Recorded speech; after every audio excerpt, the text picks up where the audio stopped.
لا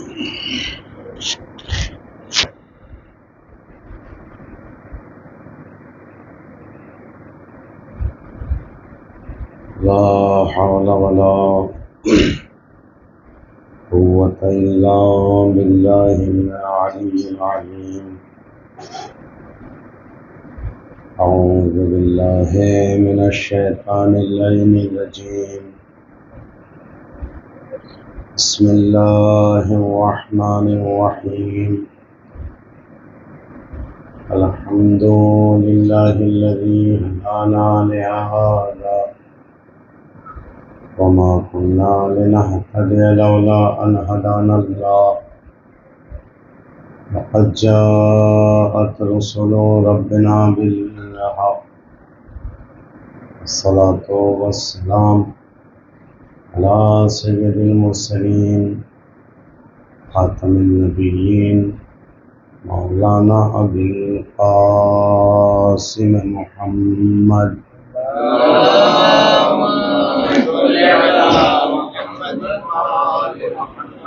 وعلى آله الطيبين الطاهرين المعصومين ولعنة الله على أعدائهم أجمعين من يومنا هذا إلى قيام يوم الدين. أما بعد، وقد قال الله تبارك وتعالى في القرآن الكريم: بسم الله الرحمن الرحيم. إنا لقتل الحسين حرارة في قلوب المؤمنين لا تبردوا أبدا. صلوات محمد.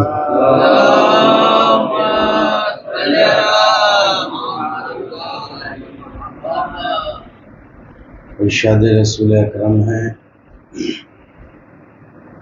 ان لقتل الحسین حرارۃ، کہ بے شک قتل حسین سے حرارت ہے کہ قلوب المؤمنین، مومنین کے دلوں میں، لا تبردو ابدا، جو کبھی بھی سرد نہیں ہونے والی.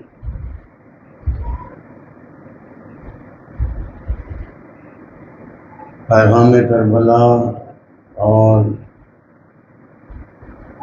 حسینی ذمہ داریوں کے عنوان سے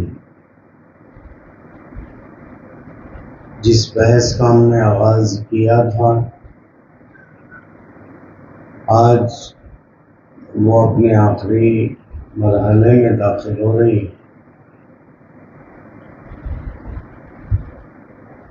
پیغام کربلا یعنی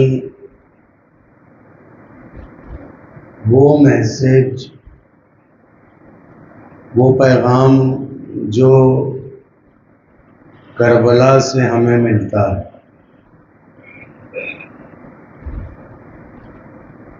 اور میسج صرف پلے بورڈ پر لکھنے کے لیے نہیں ہوتا، یا میسج کا بینر بنا کر دیواروں پر آویزہ کرنے کے لیے نہیں ہوتا. کربلا کے جو پیغامات ہیں وہ اس لیے نہیں ہیں کہ اسے کتابوں میں چھاپ دیا جائے یا اس کے بینرز بنا کر دیواروں پر آویزاں کر دیے جائیں.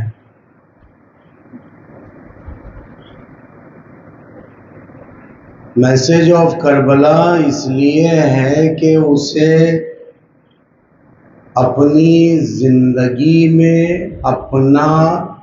اپنی زندگی گزارنے کے طریقے میں اور اپنی حیات میں مکمل طریقے سے اس کو فالو کیا جائے. وہ میسج فالو کرنے کے لیے ہیں، پرنٹ کرا کر دیواروں پر لگانے کے لیے نہیں. آج تو ہم یہ بھی دیکھتے ہیں کہ لوگ حق کے بینر تلے اپنی باطل کی تمام تر قوتوں کو اور اپنے باطل کارناموں کو ایک حق کے بینر تلے انجام دیتے ہیں۔ کربلا کا جو میسج ہے اور موضوع کا آخری جو دوسرا حصہ ہے کہ حسینی ذمہ داریاں، ہماری ان میسیج کے تئیں ذمہ داری کیا ہے؟ کربلا میں تو آپ کو ہزاروں میسیج ملیں گے، کربلا کی ہر چیز اور کربلا کا ہر عمل سیکھنے والا ہے۔ ہزارہ میسیج اور ہزارہ پیغامات کربلا میں موجود ہیں، یا یوں کہیں کہ دین کی مکمل تصویر کربلا میں پیش کی گئی، تو مکمل دین کربلا میں ہے۔ اب یہ انسان کے ظرف کی بات ہے کہ وہ کتنا دین اس کربلا سے لیتا ہے۔ بھائی ایک سمندر ہے کہ جس کے پانی کی کوئی انتہا نہیں ہے کہ کتنا پانی اس میں ہے۔ ہاں، اب جو جتنا بڑا ظرف لے کر اس سمندر کے پاس میں آئے گا اسے اتنا پانی مل جائے گا۔ آپ ایک چمچ لے کر جائیں تو چند قطرے پانی آئیں گا، اگر آپ ایک گلاس لے کر جائیں تو اس میں اس چمچ سے زیادہ پانی آئے گا، اگر آپ ایک بڑا برتن لے جائیں تو پھر اس گلاس سے زیادہ پانی اس برتن میں آئے گا۔ تو یہ تو ظرف کی بات ہے کہ جتنا بڑا ظرف لے کر کربلا کی طرف آؤ گے اتنی معرفت تمہیں عطا کر دی جائے گی۔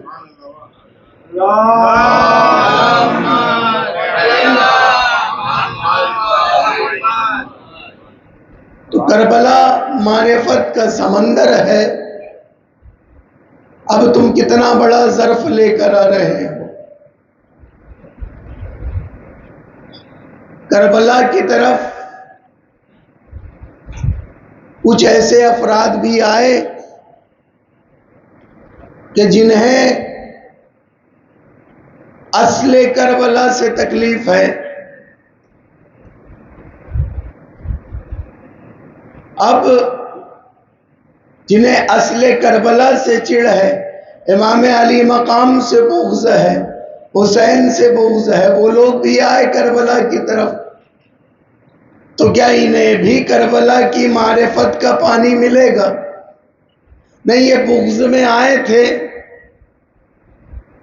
سمندر کے اطراف انہوں نے چہل قدمی کی، چونکہ ظرف ان کے پاس تھا نہیں تو یہ سمندر کے پاس آ کر بھی بغیر پانی لیے واپس پلٹ گئے۔ لیکن ایک بات یاد رکھیں، یہ کتنے ہی بڑے دشمن ہو جائیں، یہ سمندر کے کنارے کنارے چہل قدمی تو کر سکتے ہیں لیکن سمندر کو کوئی نقصان نہیں پہنچا سکتے، سمندر کو کوئی نقصان نہیں پہنچا سکتے۔ ہزارہ اعتراضات، ہزارہ اشکالات آپ کربلا کے سمندر پر کریں کہ سمندر کربلا، معرفت کربلا پر نہ کوئی اثر ہوا تھا نہ کوئی اثر ہوگا۔ 1400 سال سے لوگ کربلا سے استفادہ کر رہے ہیں اور قیامت تک لوگ کربلا سے استفادہ کرتے رہیں گے۔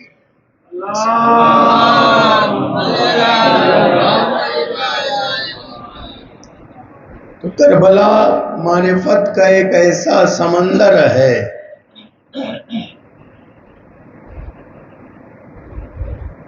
اپنی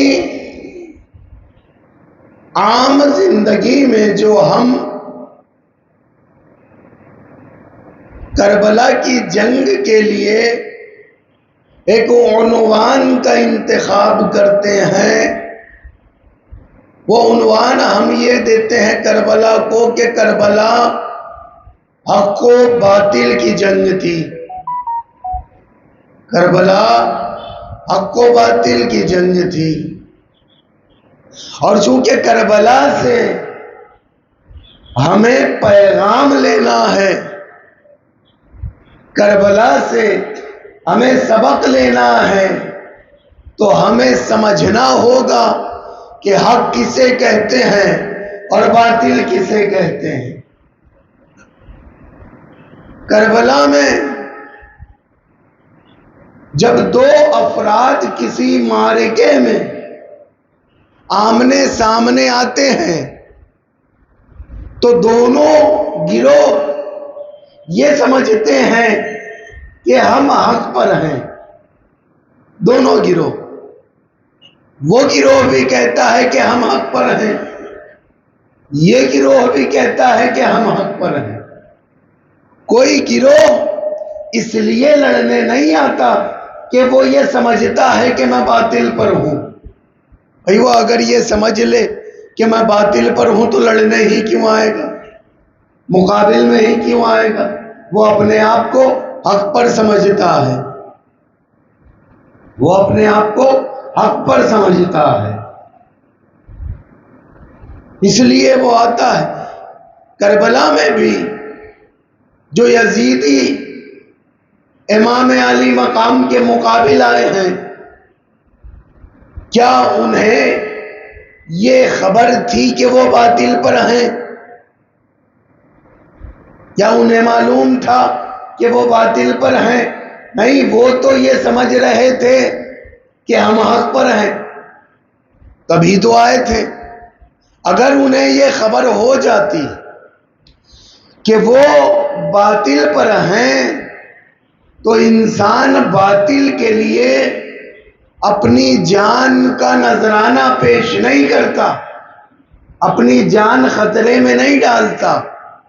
تو یزیدی بھی سمجھ رہے تھے کہ ہم حق پر ہیں، اور حسین والے تو حق پر تھے، اور حسین والے حق پر نہیں تھے، حسین تو خود مسلم حق تھے، حسین تو حق کا عنوان تھے۔ دونوں طرف کبھی کبھی ہماری اس دنیا میں بھی دیکھیں، موضوع میرا کیا ہے؟ پیغام کربلا۔ تو کربلا کا ایک پیغام یہ بھی ہے کہ جب حق و باطل کا معرکہ ہو تو جتنی تمہاری قوت ہو، جتنا تمہارا مال ہو، جتنی تمہاری حیثیت ہو، ان تمام چیزوں کو حق کے دفاع کے لیے لگا دو۔ امام حسین نے حق کے لیے کیا کیا؟ اپنا پورا گھرانہ قربان کر دیا، بچوں کو قربان کر دیا، سب کچھ قربان کر دیا، حق کے لیے، حق کے لیے قربان کر دیا۔ یہ جو حکومت ہے، یزید دعوے دار حکومت نہیں ہے، یزید دعوے دار حکومت نہیں ہے، یزید دعوے دار امامت ہے۔ یزید کو کیا چاہیے؟ یزید کو امامت چاہیے۔ دعوے دار حکومت ہوتا تو حکومت تو اس دنیا میں بہت سے بادشاہوں کے پاس تھی، بہت سے بادشاہوں کے پاس تھی، لیکن یزید اب جیسے اس کو حکومت مل گئی تھی، شام پر اس کی حکومت، عراق پر اس کی حکومت، حجاز پر اس کی حکومت، یہ اس کی حکومت کا دائرہ بہت بڑا ہو گیا تھا، تو حکومت تو اسے مل گئی تھی، حکومت تو اس کے ہاتھوں میں تھی، تو پھر وہ حکومت کرتا بھائی، جو اس کی خواہش تھی، جو اس کی تمنا تھی، اس تمنا تک تو وہ پہنچ گیا، اب اسے اور کیا چاہیے؟ تو خاموشی سے، اب اگر اس کے ملک میں اسے اچھے سے معلوم تھا اور ہر بادشاہ کو معلوم ہوتا ہے، ہر حکمراں کو معلوم ہوتا ہے کہ میری اس حکومت میں سب میرے ہم خیال نہیں ہو سکتے، سب میرے موافق نہیں ہو سکتے، کچھ موافق ہوں گے تو کچھ مخالف ہوں گے۔ ایسے ہی ایک ذات اگر امام حسین کی مخالف بھی ہو گئی تو اس کی حکومت کا کیا بگڑ رہا ہے؟ اس کی حکومت کا کیا جا رہا تھا؟ حسین لاکھ مخالفت کرتے، حسین لاکھ مخالف ہو جاتے تو کچھ فرق نہیں پڑ رہا تھا۔ لیکن یزید زبردستی جب پورے حجاز نے بیعت کر لی، جب پورے شام نے بیعت کر لی، جب پورے کوفے نے بیعت کر لی، عراق نے بیعت کر لی، تو تجھے آخر اصرار کیا ہے کہ نہیں حسین سے بیعت لو، نہیں حسین سے بیعت لو، نہ کریں بیعت، تیری حکومت چلی جائے گی؟ نہیں جائے گی، پھر کیوں اتنا اصرار؟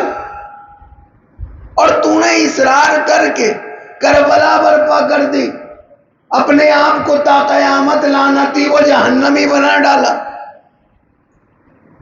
نہ حکومت تیرے کام کی رہی، نہ دنیا تیرے کام کی رہی، نہ آخرت میں تو جو ہے کام کر رہا، خسرت دنیا والآخرہ ہو گیا ایک بیعت کے لیے۔ نہ کرتے حسین بیعت، کہہ تو رہے تھے کہ مجھے واپس چلا جانے دے، لیکن نہیں، یا گردن لو یا بیعت لو، یا حسین کا سر لو یا بیعت لو۔ پھر اتنا اصرار کیوں ہے؟ آخر اتنا اصرار کیوں ہے؟ اگر دیکھیں معاملہ یہ نہیں ہے کہ یزید کو شام کی حکومت چاہیے، معاملہ یہ نہیں ہے کہ یزید کو عراق کی حکومت چاہیے، معاملہ کیا ہے؟ معاملہ اصل میں یہ ہے کہ یزید سمجھ رہا تھا کہ سب کچھ ہے پھر بھی کچھ نہیں ہے، یزید یہ سمجھ رہا تھا کہ سب کچھ ہے پھر بھی کچھ نہیں ہے۔ آپ دیکھیں اس مجلس میں آتے ہیں، الگ الگ عنوان ہوتے ہیں اس مجلس میں آنے کے۔ ایک عنوان سامعین کا ہے کہ آپ آئیں سامع بن کر، سننے والے بن کر، ٹھیک ہے؟ اب کئی افراد آتے ہیں سامع بن کر، سب آئے اور بیٹھ گئے، تو یہ ایک عنوان ہے مجلس میں کہ آپ آئیں سامع بن کر، سننے والا بن کر۔ ایک عنوان یہ ہے کہ آپ آئیں اس مجلس میں ویڈیو گرافی کرنے کے لیے، ویڈیو بنانے کے لیے، یہ بھی ایک عنوان ہے کہ بھائی آئیں میں ریکارڈ کر لوں، یہاں پر بھی آپ آئیں بنائیں ویڈیو، یہ بھی ایک عنوان ہے مجلس میں آنے کا۔ ایک عنوان یہ ہے کہ آپ آ رہے ہیں تاکہ آپ آخر مجلس میں تبرک بانٹ سکیں، یہ بھی ایک عنوان ہے، تو آپ آئیں اور آخر مجلس میں تبرک بانٹیں۔ ایک عنوان یہ ہے کہ آپ نواح خوانی کے لیے آئیں، آپ آئیں اور مجلس میں آ کے آپ نے نوحہ پڑھا، یہ بھی ایک عنوان ہے مجلس میں آنے کا۔ ایک عنوان یہ ہے کہ آپ مجلس پڑھنے آئیں، مجلس پڑھنے آئیں، حدیث پڑھنے آئیں، جسے ہم لوگ اپنی عام زبان میں کہتے ہیں حدیث پڑھنا، حدیث خوانی کے لیے آئیں، تو یہ بھی ایک عنوان ہے مجلس میں آنے کا۔ مرثیہ خوانی، یہ بھی ایک عنوان ہے مجلس میں آنے کا۔ اب دیکھیں سب عنوان الگ الگ ہیں اور سب کے تقاضے الگ الگ ہیں، سب کے تقاضے الگ الگ ہیں۔ آپ اگر بے عنوان سامع آ رہے ہیں، سننے والے کی حیثیت سے آ رہے ہیں، تو آپ آئے، آپ آئے، آپ آئے، آپ آئے، آتے جائیں۔ جتنی جگہ ہے آتے چلے جائیں، سب بیٹھتے چلے جائیں، سب پر وہ عنوان صادق آتا چلا جائے گا۔ میں پوچھوں گا یہ کون کہے؟ آپ کہیں گے یہ سامع مجلس۔ یہ کون کہے؟ یہ بھی سامع مجلس۔ یہ کون؟ یہ بھی سامع مجلس۔ سب پر وہ عنوان صادق آتا چلا جائے گا۔ ویڈیو بنانے کے لیے آپ آئیں، اب جس کے پاس کیمرہ ہے، موبائل ہے، وہ ویڈیو بنا سکتا ہے۔ اب جتنے ویڈیو بنائیں گے سب پر وہ عنوان صادق آتا چلا جائے گا۔ نوحہ خوانی کا عنوان، جتنے نوحہ پڑھیں گے ان پر جو ہے وہ عنوان صادق آتا چلا جائے گا۔ حدیث خوان کہے وہ ایک پر صادق آئے گا، وہ ایک پر صادق آئے گا۔ ایک مجلس میں 3-4 حدیث خوان نہیں، جیسی مجلس ہمارے یہاں ہوتی ہے، مثال میں اپنے یہاں کی مجلسوں کی دے رہا ہوں، نہیں تو کچھ مجلسیں ہوتی ہیں کہ جس میں ایک کے بعد دوسرا حدیث خوان، دوسرے کے بعد تیسرا حدیث خوان آتا ہے، نہیں وہ مجلس نہیں۔ ہمارے یہاں کی مجلس میں ایک حدیث خوان ہوتا ہے۔ کہ اب یہ عنوان کتنوں پر صادق آئے گا؟ کہ یہ ایک پر صادق آئے گا۔ جسے کہا ہوگا حدیث پڑھنے کا وہ آئے گا اور حدیث پڑھے گا اور چلا جائے گا۔ اب اتنے سارے لوگ بیٹھے ہیں، سب کی خواہش ہے کہ یہ حدیث خوانی کا عنوان مجھ پر صادق آ جائے، تو کہے انتظار کرو پھر مجلس کا، ایک دوسری مجلس ہوگی نا تو اس میں بن جانا، اس میں تو مجھے کہا گیا، اس میں تو میں پڑھوں گا، میرے علاوہ کسی اور پر یہ عنوان صادق نہیں آ سکتا۔ تو یہاں پر یہ عنوان میرے لیے مخصوص ہے، یہ عنوان میرے لیے مخصوص ہے۔ ایسے ہی یزید کو کون سا عنوان چاہیے؟ کہے وہ عنوان چاہیے جسے خدا نے صرف اہل بیت کے لیے مخصوص کر دیا، وہ عنوان جسے خدا نے صرف اہل بیت کے لیے مخصوص کر دیا۔ وہ حاکم نہیں بننا چاہ رہا، وہ ولی بننا چاہ رہا ہے، اسے ولایت چاہیے، اسے امیر المومنین بننا ہے۔ اسے نہیں معلوم کہ خدا نے امیر المومنین صرف ایک کو بنایا ہے، اس کے بعد نہ کوئی امیر المومنین ہوا، نہ پہلے ہوا، نہ بعد میں ہوگا۔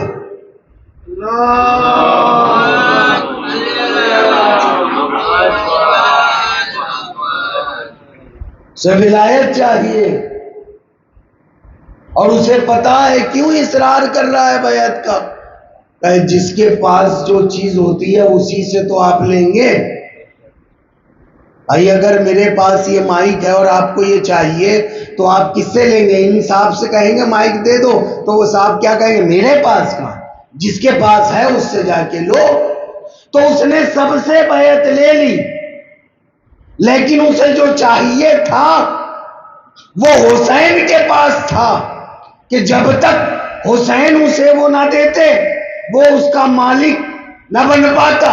ولایت حسین کے پاس تھی، حسین نے کہا سر دے دوں گا، تجھے ولایت نہیں ملنے والی۔ اور ولایت تو ایسی چیز ہے جو کسی کو دی ہی نہیں جا سکتی، اسے عنوان ولایت بھی نہیں مل پایا، اسے نام ولایت بھی نہیں مل پایا۔ پوری ولایت تو اللہ کی طرف سے عطا ہوتی ہے، تو اسے عنوان ولایت بھی نہیں دیا۔ حسین نے حکومت چاہیے تھی، وہ حکومت لے جا، نہیں، وہ کہتا تھا میں خلیفۃ المسلمین ہوں، میں خلیفۃ المسلمین ہوں۔ امام نے کہا کہ نہیں، اسلام و مسلمان ہماری ذمہ داری ہے، مومنین کی ہدایت ہماری ذمہ داری ہے، اور ہم ہی ہیں جو اس ذمہ داری کو پوری کریں گے۔ تو یہ حق و باطل کی جنگ ہے کہ جس میں کبھی کبھی مخدوش ہو جاتا ہے. میں کہہ رہا تھا کہ یزیدی بھی آئے تھے تو یہ سمجھ کر تو نہیں آئے تھے کہ ہم باطل پر ہیں. یزیدی بھی آئے تھے تو یہی سمجھ کر آئے تھے کہ ہم حق پر ہیں. حق والے حق بتاتے ہیں. دین میں لا اکراہ فی الدین، لا اکراہ فی الدین، دین میں زبردستی نہیں ہے. جناب آدم سے لے کر جناب خاتم تک، اور پھر امام علی سے لے کر امام عصر تک، ساری تاریخ اٹھا کر دیکھیں، آپ کو کہیں ایسا نہیں ملے گا کہ کسی نبی نے یا کسی امام نے یہ کہا ہو کہ یا تو اسلام قبول کرو یا ہم تمہاری گردن کاٹ دیں گے. کہیں کہا ہو کسی نبی نے کہ اسلام قبول کرو وگرنہ گردن مار دیں گے؟ نہیں، لا اکراہ فی الدین. اور اماموں نے تو اور خود انبیاء نے تو اپنی زبان سے زیادہ اسلام کی تبلیغ کے لیے اپنے کردار کا استعمال کیا. اپنی زبان سے زیادہ اپنے کردار کا استعمال کیا کہ زبان خاموش ہے، کردار بول رہا ہے. زبان خاموش ہے، کردار بول رہا ہے. مالک اشتر سے کہا تھا نا امام علی نے کہ تم مصر جا رہے ہو، گورنر بنا کر بھیجا اپنا. کہے دیکھو زبان اور تلوار سے زیادہ کوشش یہ کرنا کہ تمہیں اپنی زبان اور تلوار زیادہ استعمال نہ کرنی پڑے. اپنے کردار سے، اپنے عمل سے لوگوں تک اسلام پہنچانا. تو لا اکراہ فی الدین. آج کل جو لوگ یہ سمجھتے ہیں کہ زور زبردستی سے اپنی بات منوا لیں، چونکہ ہم حق پر ہیں نا، کیا کہتے ہیں، چونکہ ہم حق پر ہیں اسی لیے کسی پر بھی زبردستی کریں. ہمارے ہاتھوں میں اختیار ہے تو جو ہمارے سمجھ میں آئے وہ ہم کریں.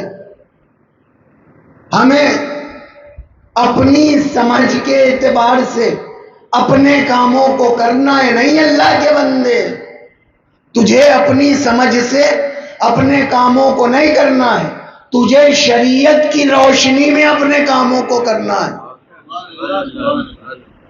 تجھے شریعت کی روشنی میں کرنا ہے، نہ یہ کہ جو تیرے سمجھ میں آ گیا، جو تو نے سمجھ لیا، جو تیرے ذہن میں آ گیا. کیا اپنے ذہن سے اسلام بنا رہا ہے؟ کیا اپنے ذہن سے شریعت بنائے گا؟ کیا اپنے اعتبار سے شریعت بنائے گا؟ نہیں، مجھے تو یقین ہے، مجھے تو اعتماد ہے، میں نے تو سمجھ لیا یہی صحیح ہے. یہی تو یزید بھی کہہ رہا تھا اور یہی تو یزیدی بھی کہہ رہے تھے کہ یہی صحیح ہے. یا گردن لے لو یا بیعت لے لو. نہیں، یہ کبھی مت دیکھو کہ تمہیں کیا اچھا لگ رہا ہے. یہ کبھی مت دیکھو کہ تم نے کیا سمجھا. یہ کبھی مت دیکھو کہ تمہارے ذہن نے کیا تسلیم کیا. یہ دیکھو کہ شریعت نے کیا کہا. یہ دیکھو کہ اسلام نے کیا کہا. اور جو اسلام کہے، اب تمہارا ذہن لاکھ کچھ کہے، نہیں، اپنے ذہن کو مت دیکھو. دیکھو اسلام کیا کہتا ہے، دیکھو شریعت کیا کہتی ہے. اب چونکہ اسلام کو دیکھنے کے لیے، اسلام کو سمجھنے کے لیے، شریعت کو دیکھنے کے لیے آپ کو شریعت کا علم بھی تو چاہیے۔ آپ کوئی کام کرنے نکلے، کچھ بھی کرنے نکلے، تو آپ کو کام کرنے کے لیے، اب میں نے کہہ دیا کہ دیکھو اپنے ذہن کے اعتبار سے نہ کرنا، شریعت کے اعتبار سے کرنا۔ اب آپ کام کرنے کے لیے آئے، کہے ہمیں کام کرنا ہے شریعت کے اعتبار سے، تو شریعت کے اعتبار سے کام کرنے کے لیے تمہیں شریعت کی خبر بھی تو ہونی چاہیے نا۔ اگر تمہیں شریعت ہی نہیں پتا ہوگی، تمہیں شریعت ہی نہیں پتا ہوگی تو تم شریعت کے اعتبار سے کام کیا کرو؟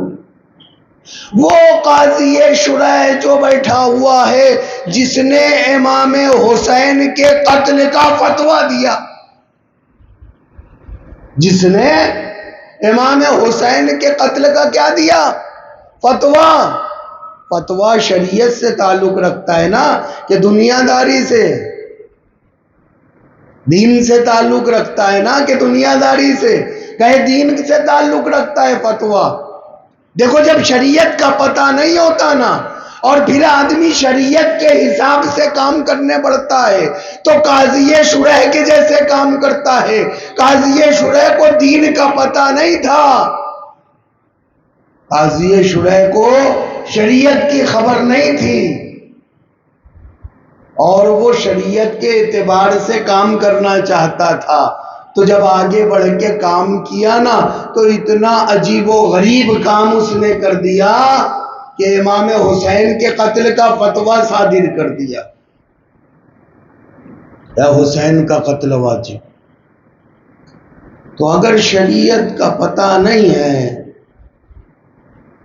تو پھر قاضی شرح سے اگر کسی نے مسئلہ پوچھا تھا تو اس کا تو کام یہ بنتا تھا کہ بھائی دین کی بات کرتے ہو، مجھے دین کا کیا پتا؟ شریعت کی بات کرتے ہو، مجھے شریعت کا کیا پتا؟ جو شریعت کے مالک ہیں ان سے جا کر پوچھو، شریعت جن کے گھر میں آئی ان سے جا کر پوچھو۔ مگر منصب کی لالچ یہ کرنے نہیں دیتی،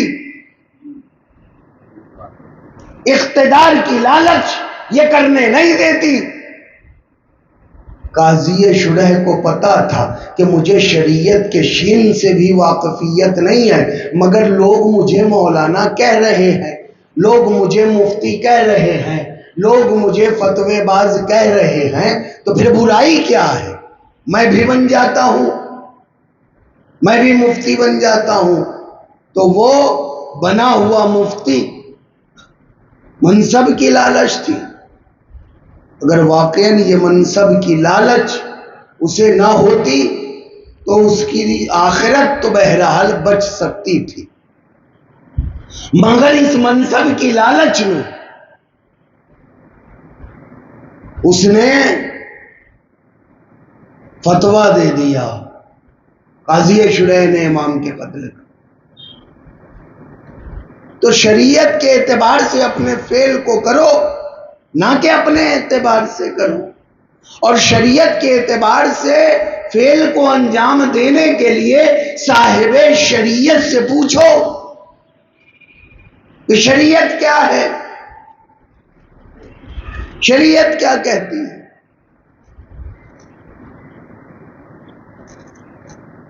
وہاں پر مسئلہ کیا تھا قاضی شرح کے ساتھ؟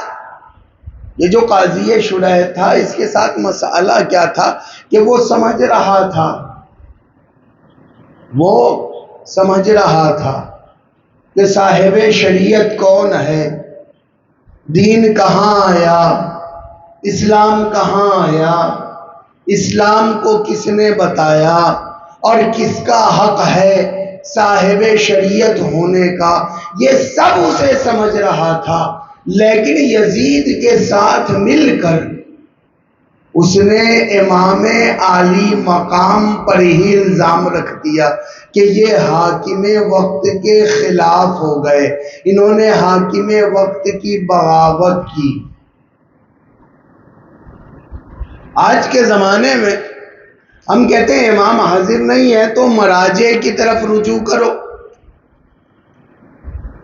اس لیے کہ امام نے کہا کہ ہماری غیبت کبریٰ کے زمانے میں جب تمہیں مسائل کا سامنا کرنا پڑے تو ہمارے فقہا کی طرف رجوع کرنا۔ یہ طریقہ رہا، یہ کربلائی طریقہ ہے عزاداران مظلوم کربلا، یہ کسی کا بنایا ہوا طریقہ نہیں ہے، یہ کربلائی طریقہ ہے کہ شریعت صاحب شریعت سے لینا، شریعت انجینئر سے مت لینا، شریعت سیاستدان سے مت لینا، شریعت کسی بہت بڑے IAS آفیسر سے مت لینا، یہ کربلائی طریقہ ہے، یہ کربلائی طریقہ ہے۔ اب آپ نے دیکھا کہ بھائی یہ سیاستدان ہے، کہے معاملہ جب شریعت کا آتا ہے نا تو بہت بڑا سیاستدان ہے، کہے اس کی بہت اپروچ ہے، بہت پہنچ ہے، کہے شریعت میں کچھ ایسے لوگ بھی تو لاؤ جن کی بہت اپروچ ہو، اپروچ، کہے کوئی ایسا ڈاکٹر بھی تو لے آؤ شریعت میں جس کے پاس بہت زیادہ علم ہو، بھائی کوئی ایسا انجینئر بھی تو لے آؤ جس کی انجینئر کا علم بہت زیادہ ہو، کوئی ایسا سیاستدان لے آؤ جس کی ہر پارٹی میں پکڑ ہو تاکہ ہمارا دین مضبوط ہو۔ یاد رکھو اسلام انجینئر کی انجینئرنگ سے مضبوط نہیں ہوگا، ڈاکٹر کی ڈاکٹری سے مضبوط نہیں ہوگا۔ جب اسلام میں دوسرے لوگ دخل اندازی کرنے لگیں گے تو سوائے خرابی کی اور کوئی چیز پیدا نہیں ہو سکتی۔ اسلام کی باتیں وہی بتائے گا جو اسلام جانتا ہوگا،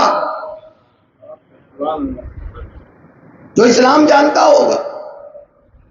بہت اپروچ ہے، ارے لاکھ اپروچ رہے جی، بات تو شریعت کی نا، مسئلہ تو وہی بتائے گا نا جو مسئلہ جانتا ہوگا۔ اب اسپیشلسٹ ہارٹ کا، اے مولانا ایک کپڑا ہے، مولانا نہیں ڈاکٹر صاحب ایک کپڑا ہے، اچھا اے اس کپڑے پر پیشاب کی چھینٹیں اڑ گئی، اس کپڑے پر پیشاب کی چھینٹیں اڑ گئی، کتنے بار پاک کروں قلیل پانی سے؟ ایک بار، دو بار، تین بار؟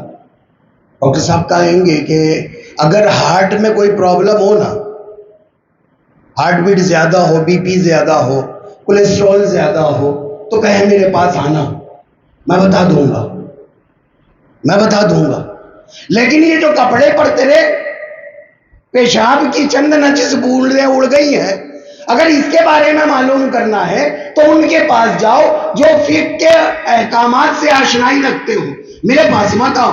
ڈاکٹر صاحب اتنے بڑے ڈاکٹر ہو کر، MBBS بھی ہو، MD بھی ہو، MS بھی ہو، لندن سے ہو کر آئے ہو اور کہے کپڑے پر چھینٹیں اڑنے کا مسئلہ نہیں معلوم؟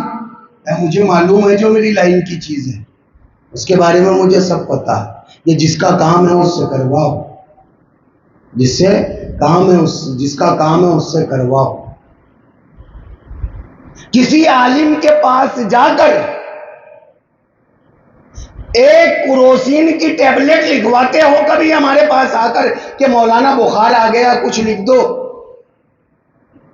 تو ہم کروسین لکھ دیں؟ ہمارے پاس کوئی نہیں آتا کروسین لکھانے، ہمارے پاس کوئی نہیں آتا ڈائکلوفینک لکھانے۔ ہمارے پاس کوئی نہیں آتا پین کلر لکھانے، اس لیے کہ جان کا معاملہ ہے نا، پتا ہے کہ بھلے سے بہت بڑے آیت اللہ ہیں، لیکن انہیں کروسین کے بارے میں کچھ پتا نہیں ہے، مت جانا۔ اگر بخار آیا تو چھوٹے سے ڈاکٹر کے پاس چلے جانا، بڑے آیت اللہ کے پاس مت جانا، کیونکہ جان کا مسئلہ ہے، خدا نہ خواستہ کوئی الٹی سیدھی دوا لکھ دی تو مر جائیں گے، تکلیف میں آ جائیں گے۔ تو جان اتنی قیمتی ہے کہ چھوٹی سی دوا آیت اللہ سے نہیں لکھاتے، مگر دین اتنا سستا ہے کہ ہر کسی کے پاس جا کر دین لے لیتے ہو۔ صلوات پڑھیں محمد و آل محمد۔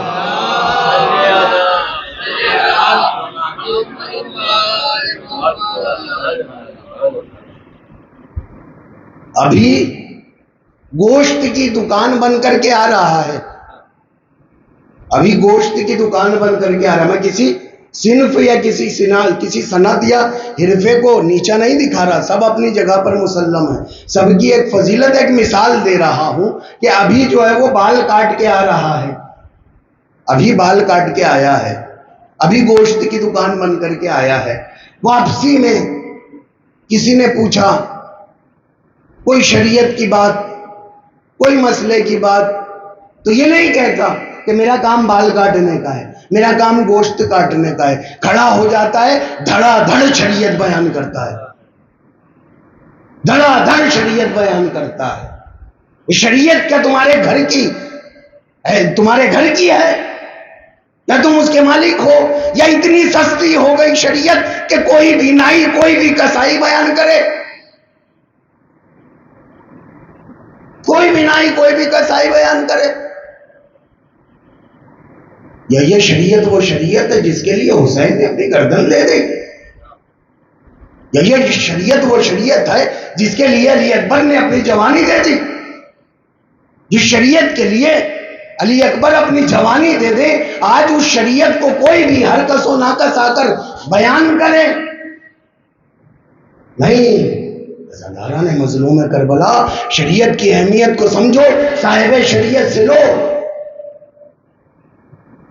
تو یہ نظام کربلائی ہے، یہ مراجعین کا نظام، یہ نظام کربلائی ہے۔ اب کہے کیا کرو؟ اس نظام سے تو نہیں لڑ سکتے، اس نظام سے تو نہیں لڑ سکتے، اس نظام کی حفاظت کرنے والا ایک پردہ غیب میں بیٹھا ہے، اس نظام سے تو نہیں لڑ سکتے۔ آج کا جو ماحول ہے، کیا کریں؟ نظام مرجعیت سے لڑا نہیں جا سکتا، یہ امریکہ کو بھی پتا ہے، اسرائیل کو بھی پتا ہے، پوری دنیا کو پتا ہے کہ نہ عزاداری کو مٹایا جا سکتا ہے، نہ مرجعیت کو مٹایا جا سکتا ہے۔ یہ مٹانے والی چیزیں نہیں ہیں۔ کروڑوں بلین ڈالر لگا دیے، اربوں خربوں روپیہ لگ گیا، پیسہ بھی لگایا، لوگوں کو بھی لگایا، نہ منی پاور کام آیا، نہ مین پاور کام آیا، نہ عزاداری میں کوئی تکلیف، نہ مرجعیت میں کوئی تکلیف۔ تو پھر مرجعیت کو کیا کرو؟ ایک کام کرو، مرجعیت کا تو کچھ نہیں کر سکتے، مرجع کو بدنام کر دو، مرجع میں کیڑے نکالو۔ کہے جب مرجع میں کیڑے نکال دو گے نا تو پھر کیا ہوگا؟ کہے مرجعیت سے لوگ خود بخود دور ہو جائیں گے۔ مثلا آپ کے شہر میں کوئی عالم ہو، اپنے علم کو بیان کر رہا ہو، ایک مثال دے رہا ہوں، اپنے علم کو بیان کر رہا ہو، آپ اس علم سے نہیں لڑ پا رہے، آپ اس علم سے نہیں لڑ پا رہے، تو کیا کرو؟ کہے کام کرو، مولانا کو بدنام کر دو۔ جب مولانا بدنام ہو جائیں گے تو لوگ مولانا کے پاس جائیں گے نہیں، مولانا کے پاس جائیں گے نہیں تو علم باہر آئے گا نہیں۔ تو کہے مرجع میں خامیاں نکالو، اب یہ مرجع ویسا، یہ مرجع ویسا، اس مرجع نے یہ کیا، اس مرجع نے وہ کیا، اس مرجع کا یہ عمل، اس مرجع کا وہ عمل، اس مرجع نے اپنے بچے کو ایک تماچا مارا، اس مرجع نے اپنی بیوی کو یہ کہا، اس مرجع نے یہ کیا۔ بھائی مرجع سے اپنے بچے کو مارنے کا حساب لینے جانا تھا یا مرجع سے اسلام لینے جانا تھا؟ عالم کی ذاتیات سیکھنے جاتے ہو یا عالم سے اسلام سیکھنے جاتے ہو؟ عالم کی ذاتیات خراب ہے نا، عالم کا اسلام تو خراب نہیں ہے، عالم کا اسلام تو خراب نہیں ہے، عالم سے اسلام لو۔ زمانے کو کیا چاہیے؟ زمانے کو امام علی ہیں، اپنے کاندھوں پر بوری رکھ کر، ایک مثال ہے نا، ایک دو باپ اور بیٹا تھے، باپ اور بیٹا، ایک 2-4-5 منٹ اور پھر وقت مسائل، وقت ختم ہو چکا۔ ایک باپ اور بیٹا تھے، ایک گدھا تھا ان کے ساتھ میں، دونوں بیچارے پیدل پیدل گدھے کے ساتھ جا رہے تھے۔ کچھ لوگ ملے، کہے کتنے احمق آدمی ہے، گدھا ساتھ میں ہے، دونوں پیدل جا رہے ہیں۔ کہے ایک کام کرو بیٹا، دونوں بیٹھ جاتے ہیں۔ دونوں بیٹھ گئے، تھوڑے دور آگے گئے، کچھ لوگ ملے، کہے دیکھو کتنے ظالم لوگ ہیں، ایک گدھا ہے کمزور سا، اس پہ دو سوار ہیں۔ تو بیچارے پھر وہ دونوں اتر گئے، باپ اتر گیا، بیٹا بیٹھا رہا۔ آگے گئے تو کہے بیٹا جا رہا تھا، کچھ لوگ کہتے کتنا ظالم بیٹا ہے، باپ کو پیدل چلا رہا ہے، خود بیٹھا ہوا ہے۔ تو بیچارہ بیٹا اتر گیا، اس کے بعد باپ کو بیٹھا دیا۔ کچھ لوگ ملے، کہے کتنا ظالم باپ ہے، بیچارے کمزور سے بیٹے کو چلا رہا ہے، خود بیٹھا ہے۔ تو اب وہ دونوں اتر جاتے ہیں، کہتے کیا کریں؟ کہ ایک کام کرو، گدھے کو اٹھاتے ہیں، اپنے کاندھے پر رکھ لیتے ہیں اور لے کر چلتے ہیں۔ تھوڑے دور لے کر چلے، کچھ لوگ ملے، کتنے احمق آدمی ہیں، گدھے کو سر کاندھے پہ بٹھایا ہے اور خود پیدل چل رہے ہیں۔ انہوں نے نیچے رکھا، وہاں پہ دریائے فرات تھی، دجلہ تھا، تو وہاں پر انہوں نے کیا کیا، بیٹا اب کیا کرنا، کہ ایک کام کرو، گدھے کے پیر میں باندھو رسی اور اسے ڈال دو دریا میں۔ انہوں نے کیا کیا، گدھے کو دریا میں ڈال دیا، دونوں پیدل پیدل گھر آ گئے۔ یہ معاملہ ہے، مسئلہ ہے، یہ معاملہ ہے، معاملہ یہ ہے، مسئلہ یہ ہے۔ امام علی اپنے کاندھے پر بوری رکھ کر غریبوں یتیموں کے گھر پہ کھانا پہنچایا کرتے ہیں۔ امام علی میسم تمار کی کھجور کی دکان پر بیٹھا کرتے ہیں۔ اے تمار جاؤ، تم اپنے کام کر لو، تب تک میں تمہاری کھجوریں بیچ دیتا ہوں۔ امام علی کھجوریں توڑ رہے۔ امام رضا بازار سے جا رہے ہیں، کچھ امام کے غریب چاہنے والے بازار میں چوک میں بیٹھے ہوئے ہیں، کھانا کھا رہے ہیں۔ امام کا گزر ہوا، کہے مولا تشریف لائیے، دو نوالا ہمارے ساتھ کھا لیجئے۔ امام وہاں پر بیٹھ کے کھانا کھا رہے ہیں، یہاں تو مسئلہ کچھ عجیب و غریب سا ہو گیا۔ مرجع ہے نا، کوئی معصوم تو نہیں ہے، لیکن لوگوں کی نظریں مرجع کے اندر معصوم کو تلاش کرتے ہیں۔ کیا ڈھونڈ رہے ہو؟ جو ہو نہیں سکتا، جو ہو نہیں سکتا، جو ہو ہی نہیں سکتا کبھی۔ علی ہیں، یہ مولانا کیا کرتا ہے بیچارہ، یہ مولانا سیرت بیان کرتا ہے۔ کس کی سیرت بیان کرتا ہے؟ کس کی سیرت بیان کرتا ہے؟ کہے اماموں کی۔ امام علی کی سیرت یہ تھی کہ میسم تمار جو ان کے صحابی تھے، جو ان کے دوست تھے، جو ان کے حبیب تھے، ان کی دکان پر جا کے بیٹھ کے ان کا ہاتھ بٹایا کرتے تھے۔ مولانا بیچارہ اگر اپنے کسی عزیز کی دکان پر جا کر بیٹھ گیا، اگر کسی عزیز کی دکان پہ جا کے بیٹھ گیا، دیکھا، کہے کون بیٹھا ہے، کہے مولانا بیٹھے ہیں۔ کہاں بیٹھے ہیں؟ کہے دکان پہ بیٹھے ہیں۔ کہے مولانا اور دکان پہ بیٹھے ہیں؟ مولانا کو زیب نہیں دیتا، مولانا کو زیب نہیں دیتا۔ مولانا نے کھجوریں بیچ دی، مولانا نے کھجوریں بیچ دی۔ اب مولانا خرید و فروخت کر رہے ہیں، مولانا کو زیب نہیں دیتا، تو مولانا کیا کرے؟ اپنی شریعت کو اٹھا کے دجلہ میں ڈال دے۔ مولانا ہے، کوئی معصوم تھوڑی ہے۔ یہ غلطی ہو گئی، آپ سے نہیں ہوتی، یہ ہو گئی کسی مولانا سے، کوئی غلطی ہو گئی تو معصوم ہے، معصوم ہے۔ وہاں پر بھی قاضی شریح کے ساتھ مسئلہ یہی ہے کہ قاضی شرح کہتا ہے امام کے اندر جو ہے خامیاں نکالو، لوگ امامت سے دور ہو جائیں گے۔ یہاں مرجع میں خامی نکالو، لوگ مرجعیت سے دور ہو جائیں گے۔ یہ مسئلہ ہے۔ بس حضرت آران مظلوم کربلا عرض کر چکا، آج 11 محرم ہے، روز عاشور۔ اس وقت امام علی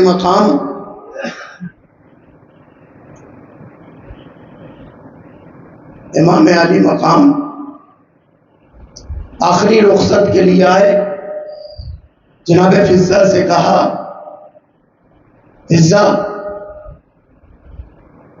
میرا وہ پھٹا ہوا کرتا جو میں مدینے سے لے کر آیا تھا وہ لے آنا۔ اس پھٹے ہوئے کرتے کو لے کر اور اس کپڑے کو چاک کیا کہ شاید یہ پھٹا ہوا کرتا دیکھ کر میرے بدن پر عرش کیا یہ کرتا چھوڑ دے۔ سب بیویوں سے رخصت ہوئے، میدان کارزار میں آئے۔ ایک مرتبہ آواز آتی ہے، یا ایتھا النفس المطمئنہ ارجعی الی ربک راضیۃ مرضیہ۔ بس ایک مرتبہ حسین نے تلوار کو نیام میں رکھا۔ کہتے ہیں کہ حسین کو اتنے زخم لگے، کوئی لکڑی سے مارتا تھا، کوئی پتھر سے مارتا تھا، کوئی تلوار سے مارتا تھا، کوئی نیزے سے مارتا تھا، کوئی تیر سے مارتا تھا۔ حسین کے دل میں اتنے تیر پیوست ہوئے۔ ایک جملہ ہے نا عزاداران مظلوم کربلا، جب حسن کا جنازہ چلا، لوگوں نے حسن کے جنازے میں اتنے تیر مارے کہ پورا جنازہ تیروں سے ڈھک گیا۔ ہاں عزاداران مظلوم کربلا، حسن کے جنازے میں تیر تھے اور حسین کا جنازہ تیروں پر تھا۔ اتنے تیر لگے امام علی مقام کو، جب زمین پر آئے جسم مبارک تیروں پر معلق، شمر خنجر لے کر آگے بڑھا، 12 ضربوں سے حسین کے سر کو قلم کیا۔ اب جانور ذبح کرتے ہیں، کتنی ضربوں میں ذبح کرتے ہیں۔ شریعت کا حکم ہے کہ دیکھو جانور کو ذبح کرو، پہلے پانی پلا دو، جانور کو ذبح کرو، کسی جانور کو دوسرے جانور کے سامنے ذبح نہ کرو۔ جب جانور ذبح کرو پہلے اپنی چھری کو تیز کر لو، جب جانور کو ذبح کرو تو ایک بار میں ذبح کر دو۔ مگر ہائے میرا مولا، جب ذبح ہونے چلا، شمر نے پہلے خنجر کو کند کیا، بہن کو بھائی کو بہن کے سامنے ذبح کیا۔ 12 ضربوں میں حسین کے سر کو ذبح کیا۔ رک کر خنجر چلاتا ہے اور خنجر چلاتے اپنے ہاتھوں کو روک لیتا ہے۔ حسین تکلیف سے کبھی آنکھوں کو بند کرتے ہیں، کبھی آنکھوں کو کھول لیتے ہیں۔ ادھر زینب کھڑی ہے، برداشت نہ ہو سکا، ایک مرتبہ آواز دی، عمر زاج میرا ماجایا ذبح ہو رہا ہے اور تو کھڑا دیکھ رہا ہے۔ اشرکم اللہ، حسین کا سر قلم ہوا، نیزے پر بلند ہوا، آسمان کو جو ہے گہل، چاند کو گہل لگا، سورج جو ہے چھپ گیا، آسمان سے خون کی بارش ہوئی، زمین میں زلزلہ آنے لگا، ارے سرخاندیاں چلنے لگی، سجاد گھبرا جاتے ہیں، آواز دیتے پھوپھی اماں یہ کیا ہو گیا؟ اے پھوپھی اماں کیا قیامت آ گئی؟ پھوپھی اماں ارے ذرا خیمے کا پردہ تو ہٹانا۔ ایک مرتبہ زینب نے پردہ ہٹایا، جیسے ہی پردہ ہٹا، ارے سجاد نے کیا دیکھا؟ بابا کا سر نوکے نیزہ پر بلند ہے۔ آواز دی، بابا السلام علیکہ یا ابا عبداللہ۔ الا لعنۃ اللہ علی القوم الظالمین وسيعلم الذين ظلموا أي منقلب ينقلبون إنا لله وإنا إليه راجعون بذنب قضائه وتسليما لأمره ربنا تقبل منا إنك أنت السميع العليم۔ ماتم حسین۔